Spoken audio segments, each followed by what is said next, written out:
What was the front page story of your newspaper, Myanmar Times, the day after the recent elections in Burma?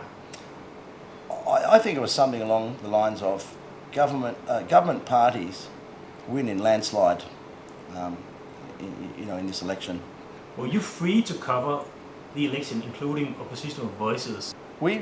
Surprisingly, we ran this our own election campaign very free and open to pretty much report with whoever we liked, and I think that most censorship restrictions had been lifted during this period. As for the opposition parties, I think that there was some intimidation upon us about writing about the opposition parties. We certainly weren't talking about the National League for Democracy, which was Aung San Suu Kyi's party, because they weren't in the election. They decided that they wouldn't compete, that they would not go in it, which I believe to be, a grave error. What is the censorship like in Burma, actually, known as one of the most repressive countries in the world? Well, that's a bit of a false reality from the outside world. In actual fact, Burma or Myanmar has an incredibly vibrant publishing scene. There's something like 250 local language publications. In my Myanmar language newspaper, I have 7 or 8 direct competitors. It's strong and it's vibrant. There is some censorship, or in fact, everything goes to a censor, but by and large, most of the stuff goes through. There are certain things that get cut every week.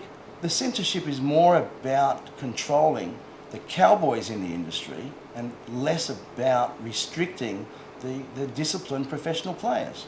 Your old partner, Sonny Sui, he's been imprisoned 14 years by the junta for not respecting the censorship. How can you go on publishing them? How could I leave my former partner behind? How could I leave when he's still in jail? I think is a probably better way to phrase it, because while he remains in jail, I will stay and I'll wait for him, because I'd expect him to do the same thing for me. How or why did you start up as a publisher in Myanmar, of all places? Well, in actual fact, I was probably one of the few in the world who had a CV to go into Myanmar, because I'd done 7 years as the first foreign publisher in Hanoi, in Vietnam, and I was used to a very rigorous censorship regime. I was used to people playing mind games on me. I was used to a whole heap of things which made it kind of relevant for me to be going into a place like Myanmar. I think that I found dealing with the generals quite a lot easier than dealing with some communist apparatchiks. They were a lot more strict and severe in their definition of things, whereas the generals were much more flexible and friendly. They were able to accommodate other views, which perhaps the communists weren't. I'm not a defender of the military. They've done plenty of things to me which I don't like, but I think we have to be balanced in our view. Are you being a publisher for the money? Look, you don't go into this business unless you can make a profit. I wouldn't be here unless I can drive these newspapers and companies into break even. If they can break even, I think that we're not too worried. I'm not driven by the cash. I think that's an elusive dream. You change things along the way. It's not about the money. I'm always broke.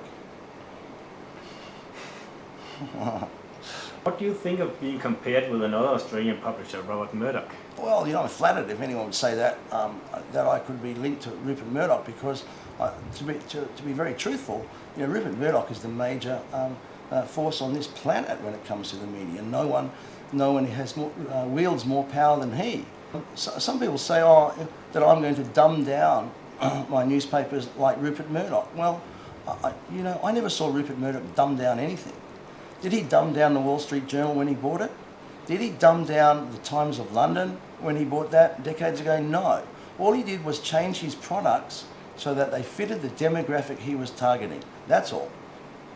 And will you also expand into other Southeast Asian countries, or even Asian countries? Look, I think if you have a vision, if you believe in your vision, if you have an opportunity, I'll take it. With your record, what about North Korea?